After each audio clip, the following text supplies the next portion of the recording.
Hello friends, welcome to tricks for exam. जैसा आप सभी को पता है कि हमने एक सीरीज स्टार्ट की हुई है जिसमें हम क्या कर रहे हैं कि DFCCIL के जो प्रीवियस ईयर पेपर हुए थे उन सभी पेपर्स को जो है डिस्कस कर रहे हैं वन बाय वन। ठीक है, और अभी हम 2018 का पेपर स्टार्ट किया हुआ है। तो 2018 का हमने फर्स्ट पार्ट कंप्लीट कर लिया था। फर्स्ट पार्ट में हमने क्या किया था, फर्स्ट देखिए 2018 में पेपर हुआ था DFCCIL का। कब हुआ था? 11/11/2018 में, जिसमें हमने जो है उसके फर्स्ट पार्ट में क्या आता है, फर्स्ट पार्ट में नॉन टेक्निकल आया हुआ था। नॉन टेक्निकल के कितने क्वेश्चन थे? 24 क्वेश्चंस। तो जल्दी आपको 24 क्वेश्चंस का जो है मैं वीडियो का लिंक आपको डिस्क्रिप्शन में दे दूंगा, और बाकी बचे हुए टेक्निकल क्वेश्चन मैं आपको जो है कंटिन्यूसली डेली करा रहा हूँ। टेक्निकल सेक्शन में 96 क्वेश्चन आते हैं। ठीक है, तो टेक्निकल का वेटेज बहुत ज़्यादा है। अगर आप नॉन टेक्निकल नॉर्मली करते हो, ठीक है, और टेक्निकल अच्छा कर लेते हो, तो ऑटोमेटिकली आप यह एग्ज़ाम क्वालिफाई कर पाओगे। अब देखिए, मैं आपको टेक्निकल सेक्शन में क्या क्या करा चुका हूँ। इसमें आपको मैं नेटवर्क के 24 क्वेश्चन आते हैं, वो सभी करा चुका हूँ। उसके बाद 24 क्वेश्चन आते हैं इसमें मशीन के, वो भी आपको पार्ट 2 में करा दिए। आज है थर्ड। पार्ट थर्ड में हम क्या करने वाले हैं? पार्ट थर्ड में हम इलेक्ट्रॉनिक्स के क्वेश्चन आते हैं 18। इलेक्ट्रॉनिक्स के क्वेश्चन कितने आते हैं? 18 क्वेश्चन आते हैं। तो ये 18 के 18 क्वेश्चन हम आज कवर करेंगे अपनी इस वीडियो में। ठीक है, क्योंकि DFCCIL का अभी अभी रिसेंट में इसके फॉर्म निकले हुए हैं, जबकि अभी लास्ट डेट को एक्सटेंड कर दिया गया है। शायद ये जुलाई तक पहुंच गई है। ठीक है, जुलाई 23 जुलाई, क्योंकि अभी तो ये 23 मई को इसकी लास्ट डेट थी फॉर्म भरने की, लेकिन अभी कोविड-19 के कारण इसको जो है एक्सटेंड कर दिया गया है और ये पहुंच गई है जुलाई में। ठीक है, तो हमारे पास अच्छा खासा टाइम मिल गया है प्रिपरेशन के लिए। तो मैं क्या करूँगा, जैसे कि आपको सबसे पहले प्रीवियस ईयर DFCCIL के सारे हो जाएंगे। अब हम देख ही रहे हैं कि DFCCIL के जो एग्ज़ाम का लेवल है, वो एग्ज़ाम का level same to same match कर रहा है SSC JEE के क्वेश्चन पेपर से। यानी यदि आप SSC JEE के जितने भी क्वेश्चंस आए हुए हैं आज तक के, उन सभी क्वेश्चंस को डीपली डिस्कस कर लेंगे। ठीक है, उनको आप डीपली मतलब हर एक क्वेश्चंस को उसके बैकग्राउंड नॉलेज के साथ अच्छे तरह से करोगे, तो ईज़िली आप जो है ना DFCCIL का पूरा पूरा सिलेबस कवर कर चुके होंगे। ठीक है, तो मैं क्या करूँगा, जैसे ही आपके DFCCIL के एग्ज़ाम मतलब जितने पेपर हुए हैं 2018 में हुआ, 2016 में हुआ, ये सभी कंप्लीट हो जाएंगे। उसके बाद SSC JEE के प्रीवियस ईयर क्वेश्चन पेपर में सब्जेक्ट वाइज करूँगा। यानी कि पहले नेटवर्क उठा लिया, फिर नेटवर्क के जितने भी क्वेश्चन आए हैं आज तक SSC JEE में, सारे क्वेश्चंस को वन बाय वन उसकी बैकग्राउंड नॉलेज के साथ डिस्कस करेंगे। ठीक है, और नेटवर्क के बाद जैसे कि नेक्स्ट सब्जेक्ट उठाएंगे हम कंट्रोल, फिर उठा लेंगे आपका मशीन, पावर सिस्टम। ठीक है, इस तरीके से हम वन बाय वन सारे चैप्टर्स को डिस्कस करेंगे। और इससे क्या होगा, हमारे DFCCIL के सारे जितने भी आपके क्वेश्चंस बन सकते हैं सभी कवर हो जाएंगे, क्योंकि क्वेश्चंस रिपीट ही होते हैं। ठीक है, चलिए आज का पार्ट शुरू करते हैं। देखिए, अब मैंने क्या बोला था, आज हम शुरू करेंगे क्या, इलेक्ट्रॉनिक्स वाला सेक्शन जो आया था। इलेक्ट्रॉनिक्स वाले सेक्शन में क्या है कि how many diodes use in half wave, full wave and bridge rectifier circuit respectively. मतलब कि इनमें बताओ कितने कितने रेक्टिफायर यूज होते, सॉरी कितने कितने डायोड्स यूज होते हैं। ठीक है, बहुत सिंपल है। सिंपल कैसे, एक मिनट। देखिए, यहाँ पर जो है क्या लिखा है कि कितने डायोड्स यूज होते हैं हाफ वेव फुल वेव। अगर आपको हाफ वेव फुल वेव और ब्रिज रेक्टिफायर इन सब का वो पता होगा, ये फुल वेव का मतलब है यहाँ पर सेंटर टेप वाला आता है जो। ठीक है, तो ये बोला कि अगर आपको इनके डायग्राम याद होंगे तो आप इजली बता सकते हैं किसमें कितने डायोड लगे होते हैं। जैसे कि मैं आपको डायग्राम बना के दिखाऊँ, तो ये होता है, ये ट्रांसफार्मर लगा होता है। ठीक है, जहाँ से AC सप्लाई देते हैं हम। ठीक है, और यहाँ पर आपका डायोड लगा होता है, और ये आपका लोड लगा होता है। तो ये तो होता है आपका सिंगल का, मतलब कि सिंगल वो होता है इसमें डायोड। ये होता है आपका हाफ वेव। क्या होता है ये? हाफ वेव का। ठीक है, हाफ वेव का मतलब कि जो इसका आउटपुट मिलता है, जो इसका आपको आउटपुट मिलता है वो क्या मिलता है, इसका आउटपुट आपको कुछ ऐसे मिलता है। ठीक है, हाफ वेव मिलती है इसके आउटपुट में। ठीक है, और इनपुट में तो हमारी ये क्या बोलते हैं इसको, ट्रांसफार्मर से AC आती है। ठीक है, फुल आती है, फुल। ठीक है, चलिए नेक्स्ट चलते हैं। ओ नेक्स्ट नहीं, सॉरी, इसमें क्या है, हाफ वेव हो गया। फुल वेव का कैसा होता है? फुल वेव का डायग्राम कुछ ऐसा होता है। ये आपका इधर से ट्रांसफार्मर की आ गई। ठीक है, हम इसमें सेंटर टेप करा रहे हैं ना, तो इसमें इस तरीके से बीच में आपका वो लगा होता है लोड। ठीक है, ये ट्रांसफार्मर हो गया आपका, ये लोड हो गया, और ये इस तरीके से आपके यहाँ पर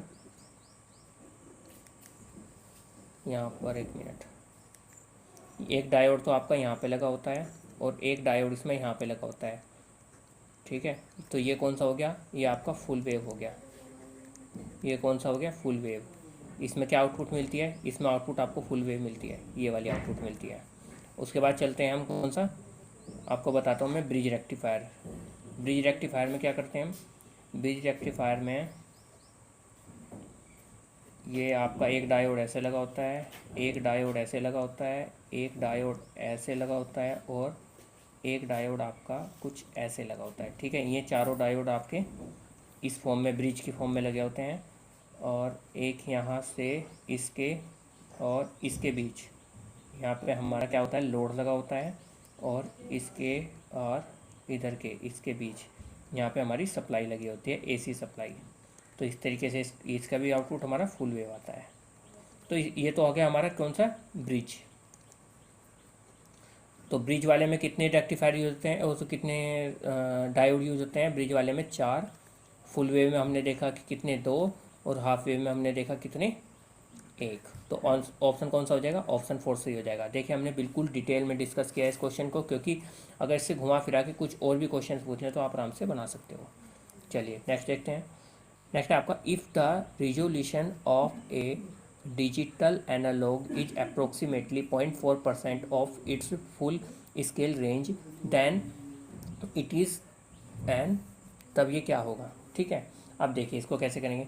सबसे पहले तो हमें क्या बोला है, हमें रिजोल्यूशन दिया गया है कितना, 0.4%। अब रिजोल्यूशन 8 बिट, 10 बिट, 16 बिट, कौन से बिट के कन्वर्टर का कितना रिजोल्यूशन है, ठीक है। क्योंकि ये जो होती है ना बिट वैल्यू, ये भी एक रिजोल्यूशन ही होता है। तो 0.4% ये परसेंटेज में रिजोल्यूशन दिया है, इसको हम बिट में कैसे कन्वर्ट करेंगे। फॉर्मूला क्या होता है, फॉर्मूला होता है 1/2n इज इक्वल टू आपका रिजोल्यूशन परसेंटेज में, यानी कितना दिया गया है, 0.4%। तो ये जो आपका n है ना, यही आपके बिट है, यही क्या है, बिट है। तो 1/2n, एक मिनट, तो यानी क्या, 2n को n को एक साइड ले लो, 2n इज इक्वल टू क्या हो जाएगा आपका 1/0.4% का मतलब ऊपर 100 चल जाएगा। तो ये 2n इज इक्वल टू कितना हो जाएगा, ये पॉइंट हटाया 0 बढ़ाई 4 से इसको काटोगे 250, तो ये 250 आ गया। और 250 क्या होता है, 250 आपका भाई 2 में लिखना है तो 2 के कुछ लगभग बराबर होता है। किसके बराबर होता है, 2 के लगभग बराबर होता है। क्योंकि जो 0.4% लिख देते हैं ना, ये एक्चुअली 0.4 ना होकर 0.39 है, और 0.39 करोगे तो आपका ईजिली आराम से 256 आएगा, 250 की जगह 256 2 होता है। तो इसलिए यहाँ पर अप्रोक्सीमेशन लोगे तो 2 बैठ रहा है, यानी n की वैल्यू कितनी है, n की वैल्यू आपकी 8 है। अगर यदि n की वैल्यू 8 है तो मतलब 8 बिट का कन्वर्टर है। 8 बिट कौन सा ऑप्शन है, थर्ड ऑप्शन है, तो थर्ड ऑप्शन इसका सही आंसर होगा। चलो अब नेक्स्ट चलते हैं। नेक्स्ट है आपका, the product of the 2 binary number is 011 और 110। अच्छा, इन दोनों का प्रोडक्ट बताना है। प्रोडक्ट मतलब मल्टीप्लिकेशन। बाइनरी का मल्टीप्लिकेशन कैसे करते हैं, देखिए मैं बताता हूँ। हमें क्या करना है, 011 और 110 का मल्टीप्लिकेशन। जैसे सिंपल आप मल्टीप्लाई करते हैं ऐसे करिए। 0 से किसी भी चीज़ की करोगे तो 0 आएगा, 1 से करोगे तो सेम आता है तो 110, फिर उसके बाद फिर 1 से करोगे तो 110। उसके बाद एडिशन लगाओ उसका, किसका, बाइनरी का। बाइनरी का एडिशन क्या कहता है, 0 का तो 0, 01 क्या होता है 1, 01 क्या होता है, एक मिनट, ये 1 हो गया, ये 1 हो गया, यस। 01 1 1 1 0 और 1 कैरी, फिर 10 1 1 1 0, फिर 1 कैरी, फिर 10 1। तो आपका आंसर क्या आ गया, 10010 आ गया, यानी कौन सा, ऑप्शन थर्ड इसका सही आंसर आ गया। नेक्स्ट चलते हैं। नेक्स्ट है आपका, among of the following which is fix frequency oscillator. Fix frequency oscillator कौन सा है। अब देखिए, जो फिक्स फ्रीक्वेंसी ऑसिलेटर होता है वो क्रिस्टल ऑसिलेटर होता है, ठीक है। ये तीनों गलत हैं। कौन सा ऑसिलेटर होता है, क्रिस्टल ऑसिलेटर होता है। चलिए नेक्स्ट चलते हैं। नेक्स्ट है आपका, the circuit which produce the best stabilisation of the operating point. क्या बोला है कि कौन सा आपका जो है ना ये बाइसिंग दी हुई है, कौन सी बाइसिंग आपको जो है ना क्या बोलता है, स्टेबिलाईजेशन देता है। देखिए कैसे करेंगे इस क्वेश्चन को, मैं बताता हूँ आपको। यहाँ पर हमें क्या निकालना है, स्टेबिलाईजेशन देखना है ना आपको। Wait, yes. अब देखिए यहाँ पर क्या बोला है, द सर्किट विच प्रोड्यूस, मतलब कौन सा सर्किट है जो प्रोड्यूस करता है बेस्ट स्टेबलाइजेशन। जो वोल्टेज डिवाइडर, यहाँ 22 और लगा दो, वोल्टेज डिवाइडर 22 होता है ना, वो ही operating of an operating point, ठीक है, ऑपरेटिंग पॉइंट पे स्टेबलाइजेशन, बेस्ट स्टेबलाइजेशन देता है। मतलब जो प्रोसेस होती है ना ऑपरेटिंग पॉइंट की, वो इंडिपेंडेंट होनी चाहिए किससे, टेम्परेचर चेंजेस से, वेरिएशन ऑफ ट्रांजिस्टर पैरामीटर्स, ठीक है, इन सब से। तो इसी को बोलते हैं हम क्या, और ये कब मिलती है, वोल्टेज डिवाइडर 22 पर मिलती है। तो इसका मतलब वोल्टेज डिवाइडर जो आपका सर्किट होता है जो प्रोड्यूस करता है बेस्ट स्टेबलाइजेशन, वो कौन सा है, वो है वोल्टेज डिवाइडर 22। तो कौन सा ऑप्शन हो जाएगा, ऑप्शन 4 इसका सही हो जाएगा। नेक्स्ट चलते हैं। नेक्स्ट है आपका the output of, sorry, the output and input voltage of emitter follower have the phase differences. ये थोड़ा मिस्टेक दिया हुआ है, ये ना आंसर हो के इसका सही आंसर ये वाला होगा। कौन सा होगा इसका सही आंसर, ये यहाँ पर मिस्टेक दिया हुआ है, मिस्टेक आ जाती है क्वेश्चंस में। सही आंसर कौन सा है इसका, सही आंसर है आपका 180 डिग्री। क्या है सही आंसर, 180 डिग्री। चलिए अब नेक्स्ट चलते हैं। नेक्स्ट है आपका ए प्लस बी गेट सिंप्लीफाइड। यहाँ पर ए प्लस बी का मतलब क्या है, देखिए ए प्लस ए बी, इसमें क्या करो, ए को कॉमन ले लो, बूलियन अलजेब्रा लगाना है, तो ये क्या बन जाएगा, ये 1 + बी बन जाएगा। और बूलियन अलजेब्रा कहता है कि 1 प्लस कुछ भी हो, ठीक है, 1 के साथ में कुछ भी ऐड हो रहा हो तो जो हमारा आउटपुट आता है वो 1 आता है। तो इसका मतलब क्या हो जाएगा, यहाँ पर 1 × 1, ए × 1, तो यानी क्या आ जाएगा हमारा, यहाँ पर आपका आंसर आ जाएगा ए। और ए कौन सा ऑप्शन है, ए है आपका 4th ऑप्शन। तो 4th ऑप्शन का सही आंसर होगा। चलिए नेक्स्ट चलते हैं। नेक्स्ट है आपका in a certain transistor the emitter current is 1.04 times the collector current. If the emitter current is 12 milli ampere calculate the base current. अब हमें एक रिलेशन पता होता है इनके बीच में। रिलेशन क्या है कि जो आपका एमीटर का करंट होता है वो बराबर होता है कलेक्टर प्लस बेस के करंट के, ठीक है। और यहाँ पर हमारे पास किसका करंट है, यहाँ पर हमारे पास एमीटर का करंट है, केवल कितना, एमीटर का करंट है हमारे पास 12 मिली एम्पियर। और साथ ही हमें बोला गया है कि emitter current is 1.404 times the collector current, यानी कलेक्टर करंट भी निकाल सकते हैं कैसे, 12 को डिवाइड कर दो 1.04 से क्वेश्चन के अकॉर्डिंग, तो ये निकल जाएगा 11.54 मिली एम्पियर। तो यानी यहाँ से आप बेस करंट निकाल सकते हो। बेस करंट इजिकल तो क्या हो जाएगा, emitter current minus collector current. और एमीटर करंट कितना है 12 मिली एम्पियर, और कलेक्टर करंट कितना है 11.54 मिली एम्पियर। तो हमारा आंसर क्या आ जाएगा, हमारा आंसर आ जाएगा यहाँ पर 0.462 मिली एम्पियर, ठीक है। हमारा ऑप्शन तो हाँ, अगर माइक्रो में लिखो तो आंसर आ जाएगा, मैच हो जाएगा। कितना हो जाएगा 462 माइक्रो एम्पियर भी लिख सकते हैं इसको। तो कौन सा ऑप्शन है, ऑप्शन पहला मैच हो रहा है, तो ऑप्शन पहला इसका सही आंसर होगा। चलिए नेक्स्ट चलते हैं। नेक्स्ट है आपका state the respective ripple factor and efficiency of full wave rectifier. Full wave rectifier की क्या बताओ, रिपल फैक्टर और इफिशियंसी, ये तो फिक्स होती हैं। जो आपका फुल वेव रेक्टिफायर होता है उसकी ये फिक्स होती है वैल्यू। क्या, जो आपका रिपल फैक्टर होता है रिपल फैक्टर होता है वो 0.482 होता है। और जो आपकी इफ़िशियंसी होती है, इफ़िशियंसी को ईटा से डिनोट करते हैं, इफ़िशियंसी इसकी होती है 81.2%। तो कौन सा ऑप्शन मैच हो रहा है, ऑप्शन आपका 4th मैच हो रहा है, तो ऑप्शन 4th इसका सही आंसर होगा। नेक्स्ट चलते हैं। नेक्स्ट आपका state the octal equivalent of hexadecimal number. मतलब इस हेक्सा को क्या में बदलो, ऑक्टल में बदलो। मतलब कि ऑक्टल का बेस क्या होता है 8, यानी कि हमारा क्वेश्चन ये कुछ ऐसे है कि जो आपका B34 टू द पावर, मतलब इधर बेस 16 है, उसको आप बेस 8 में बदलो, क्या होगा, ठीक है। अब देखिए जो आपका हेक्सा होता है, हेक्सा से डायरेक्ट आप ऑक्टल में नहीं चेंज कर सकते। कैसे करना पड़ेगा, इसको रूट के थ्रू जाना पड़ेगा। यहाँ से पहले जाओ किस में, डेसिमल में। कैसे में जाओ, पहले डेसिमल फॉर्म में जाओ, और डेसिमल बनाने के बाद फिर आप क्या में जाओ, फिर ऑक्टल में जाओ। ये है इसका सही प्रोसीजर, ठीक है। तो इसको आप डेसिमल में कैसे बदलोगे? किसको? B34 बेस 16 को डेसिमल में बदलना है। डेसिमल का मतलब बेस 10 में बदलना है। तो इसका सही तरीका क्या होता है? इसका तरीका होता है आप बी का मतलब क्या होता है? बी का मतलब होता है 11। क्या होता है? 11 मतलब होता है बी का। तो 11 मल्टीप्लाई 16 टू द पावर, देखिए यहाँ पर 16 टू द पावर 0 से गुना होती है, 0 के बाद 1 और 1 के बाद 2, तो मतलब 16 टू द पावर 2 प्लस 3 गुना 16 टू द पावर 1 प्लस 4 गुना 16 टू द पावर 0। तो यानी क्या हो जाएगा? ये आपका यहाँ से कैलकुलेट करोगे आप तो आपका आ जाएगा 5464। ये क्या आ गया आपका? ये बेस 10 आ गया।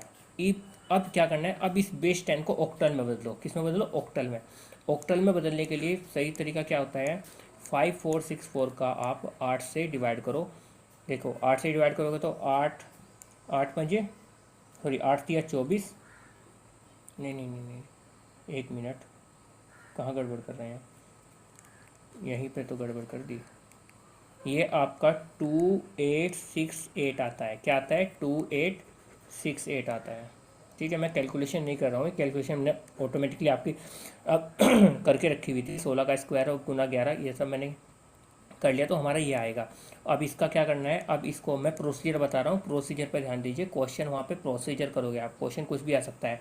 ज़रूरी नहीं है कि आपको B3-4 ही पूछेगा, वहाँ पर आपको C-D-6 भी आ सकता है, कुछ भी आ सकता है। तो आपको हेक्सा से कैसे बदलोगे ऑक्टल में, वो सीखिए यहाँ पर। तो 8 से करोगे तो 8 तिया 24, 8 पंजे 40, 8 अट्ठी 64, क्या आ गया? 4।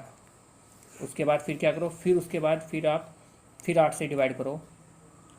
8 चौक 32, 32 और 3 बच गया, 8 चौक 32, 32 और फिर 6 बच गया, तो 6 को इधर लिख दो।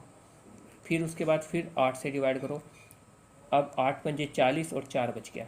अब उसके बाद यहाँ से स्टार्ट हो जाओ और इसको उल्टा लिखना शुरू कर दो। यानी कि क्या हो जाएगा? 5464। क्या हो गए? 5464। इस पूरे को यहाँ से उल्टा लिखना स्टार्ट कर दो। तो 5464 और ये बेस 8, ये हमारा आंसर आ गया। तो कौन सा ऑप्शन है? 5464 थर्ड ऑप्शन है, तो थर्ड ऑप्शन इसका सही आंसर होगा।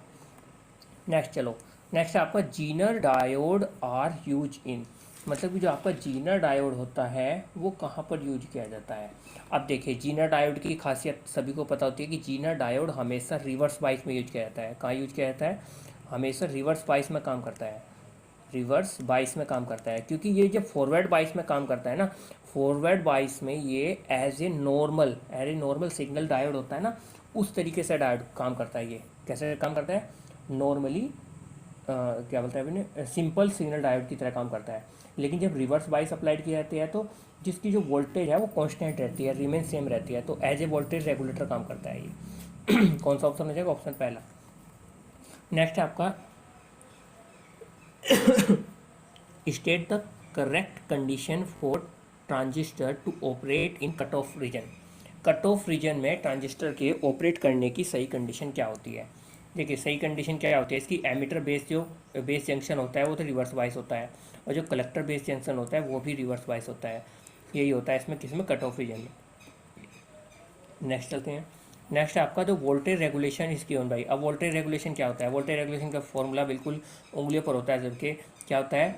No load minus full load बटे फुल लोड। तो V no load but minus V full load बटे वी फुल लोड और मल्टीप्लाई क्या 100, और परसेंटेज में हमारा निकल जाता है वोल्टेज रेगुलेशन। तो कौन सा ऑप्शन मैच हो रहा है? ऑप्शन आपका मैच हो रहा है ये वाला, थर्ड। तो थर्ड ऑप्शन सही आंसर होगा। नेक्स्ट चलते हैं। नेक्स्ट है आपका the charge carrier which have the greatest mobility. सबसे ज़्यादा मोबिलिटी कौन से चार्ज कैरियर की होती है? ये रट लेना, ये क्वेश्चन बहुत बार रिपीट हो रहा है। ठीक है, तो ये कौन सा है? ये होगा आपका इलेक्ट्रॉन्स। ये सभी क्वेश्चंस जो है ना, अगर आप इनको सर्च मारो, ये कहीं ना कहीं एसएससी जेई में किसी ना किसी साल में आए हुए हैं, क्योंकि मैं देख चुका हूँ इन क्वेश्चंस को। ठीक है, तो एसएससी जेई वाले क्वेश्चंस ही इसमें रिपीट हो रहे हैं बहुत सारे। ठीक है, इस बात को नोट कर लेना कि एसएससी जेई वाले क्वेश्चंस रिपीट हो रहे हैं। इसका मतलब यदि आप एसएससी जेई के सारे क्वेश्चन लगा लोगे तो जाहिर सी बात है उसमें से ही क्वेश्चन उठाएंगे। उसी में नए क्वेश्चन कोई नहीं बनाता है, कोई भी मेहनत नहीं करता नए क्वेश्चन बनाने में। जो पुराने क्वेश्चन नेट पर पड़े हुए हैं उन्हीं को उठाया जाता है। तो मतलब एसएससी जेई के यदि आप सारे क्वेश्चन करोगे तो 90% क्वेश्चन तो आप सारे पहले से उंगलियों पर करके जा चुके होंगे। तो इसलिए एसएससी जेई पर फोकस करिए, एसएससी जेई के सारे क्वेश्चन पेपर लगाइए। और मैं अभी चैप्टर वाइज कराऊंगा आपको, मतलब चैप्टर वाइज यानी सब्जेक्ट वाइज कराऊंगा, एक एक सब्जेक्ट उठाऊंगा और एसएससी जेई के सारे एक साथ। क्योंकि ऐसे तो कोच में जाएगा एक साल का पेपर उठाया, नहीं ऐसे नहीं, एक एक सब्जेक्ट से करेंगे। तो पहले जैसे सब्जेक्ट में नेटवर्क कराऊंगा तो इसी तरीके से एक एक सब्जेक्ट कवर करेंगे हम। चलिए इस क्वेश्चन में देखते हैं।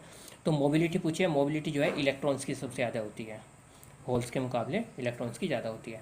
अब देखिए what is the ideal value of CMRR। देखिए CMRR की यहाँ आइडियल वैल्यू पूछे तो आपकी इन्फिनिटी होती है, लेकिन कई बार ऐसा होता है आपको आइडियल वैल्यू ना पूछ के क्या पूछ जाता है, आपको इसकी टिपिकल वैल्यू पूछ लेता है। कौन सी वैल्यू?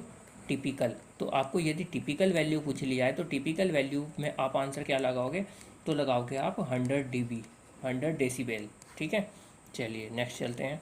नेक्स्ट आपका state the respective decimal equivalent and hexadecimal equivalent of, ये क्या 65 8।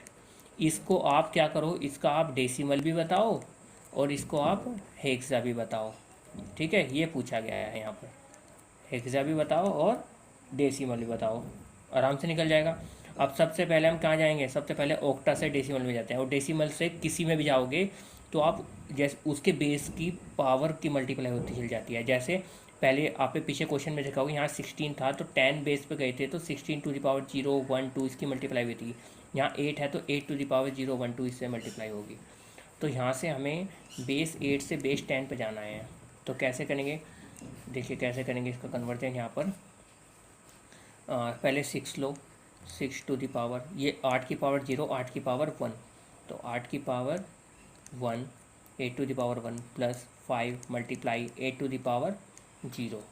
तो ये 8 6 48 और 5, किसी की पावर 0 हो तो वन वैल्यू 1 होती है, तो 48 और 5 कितने? 53। तो ये तो आंसर हो गया आपका 53। बेस 10 तो कितना आ गया? 53 आ गया। अब चलते हैं बेस 16 पर। बेस 16, एक मिनट, अब किस पे चलते हैं? बेस 16 पर। तो बेस 16 के लिए कहाँ से? यहाँ से जाना है बेस 16 पर। अब बेस 16 के लिए क्या बताया था मैंने आपको कि आप जो है ना 16 से डिवाइड करो, किसको? 53 को। तो कैसे कटेगा ये आपका? 16 कम 16, 16 32, 16 से 48, 3 बार कटेगा, 48 और 5 53। तो मतलब नीचे से ऊपर लिखना स्टार्ट करो। तो कैसे लिखा जाएगा ये? 35 to the power 6, sorry to the base 16। तो मतलब क्या आ गया? 35 आ गया। तो 35 और 53 35 कौन सा है? ऑप्शन पहला है, ऑप्शन पहला इसका सही आंसर होगा। नेक्स्ट चलते हैं। नेक्स्ट है आपका the lower and upper cut off frequencies are also called as. Lower और अपर फ्रीक्वेंसी को क्या कहा जाता है? देखिए ये एक्चुअली क्या कहा जाता है, ये हाफ पावर फ्रीक्वेंसी कहा जाता है। हाफ पावर फ्रीक्वेंसी क्यों कहा जाता है, मैं इसका भी रीज़न बताता हूँ आपको। एक्चुअली रीज़न ये है, जब voltage down when because when the voltage is down to 0.707 of its maximum value. ठीक है, जब इसकी मैक्सिमम वैल्यू से 0.707 वोल्टेज डाउन होती है तो जो पावर होती है ना वो लगभग हाफ हो जाते हैं। कैसे हो जाती है? पावर हाफ हो जाती है, इसलिए इसको हाफ पावर फ्रीक्वेंसी कहा जाता है। तो ऑप्शन कौन सा? ऑप्शन सेकंड इसका सही आंसर होगा। नेक्स्ट है आपका 18, क्वेश्चन नंबर 18 में the binary equivalent of the decimal 22, मतलब डेसिमल 22 का आप किस में बताओ? बाइनरी में बताओ। बाइनरी का मतलब कौन सा बेस होता है? बाइनरी का बेस होता है आपका बाइनरी का बेस होता है 2। तो बेस 2 में बताइए वैल्यू क्या होगी? ईजी है, बेस 2 में बताना है तो 2 से डिवाइड करो इसको। ये क्या आ गया? 2 ही कम 2, 2 ही कम 2, आपका जो है ना रिमाइंडर 0। तो 2 से फिर करो, 2 पंजे 10, फिर रिमाइंडर 0, सॉरी 0 क्या आएगा? 1 आएगा। फिर उसके बाद फिर 2 से करो, 2 दूनी 4, फिर रिमाइंडर फिर 1 आएगा। फिर उसके बाद फिर 2 से करो, 2 ही कम 2, अब की बार रिमाइंडर 0 आएगा। तो अब नीचे से लिखना स्टार्ट कर दो। तो क्या आ गया? 1 0 1 1 0, ये आ गया बेस 2। देखो कौन सा मैच हो रहा है? पहला ही तो मैच हो रहा है, तो मतलब ऑप्शन फर्स्ट का सही आंसर होगा। देखिए हमारा आज का सेशन कंप्लीट हो गया। ठीक है, आज हमने क्या किया? आज हमने 18 क्वेश्चन जो इलेक्ट्रॉनिक्स सेक्शन से आए थे, किससे आए थे? इलेक्ट्रॉनिक्स सेक्शन से आए थे, वो सभी कंप्लीट हो गए हैं। देखिए मैं अपना इंट्रो नहीं दिया शायद अब तक आपको, पहली वीडियो थी। एक्चुअली मेरा नाम है राम शर्मा, ठीक है। और मैंने जो है इलेक्ट्रिकल इंजीनियरिंग से ही पढ़ाई की है। क्या किया है, मैंने मास्टर्स किया है इलेक्ट्रिकल इंजीनियरिंग में, यानी एमटेक की डिग्री कंप्लीट की हुई है किसमें, इलेक्ट्रिकल इंजीनियरिंग में। तो मैं आपको इलेक्ट्रिकल का ही पूरा सेक्शन कंप्लीट कराऊंगा आपका, ठीक है। वीडियो अच्छी लगती है तो प्लीज़ लाइक ज़रूर करें, ठीक है, जिससे मेरी मेहनत कामयाब हो, ठीक है, और मुझे अच्छा लगे और मैं ऐसे ही वीडियो आपको बनाता रहूँ, आपको जो है सिखाता रहूँ सारा कुछ। और ये जो है ना, चैनल जरूर सब्सक्राइब कर देना, क्योंकि इससे मोटिवेशन मिलता है, ठीक है। और इसको वीडियो को ज़्यादा ज़्यादा शेयर करें ताकि आप जैसे और बच्चे हैं उनकी भी हेल्प हो सके, ठीक है। ओके, मिलेंगे नेक्स्ट वीडियो में, तब तक के लिए थैंक यू, बाय।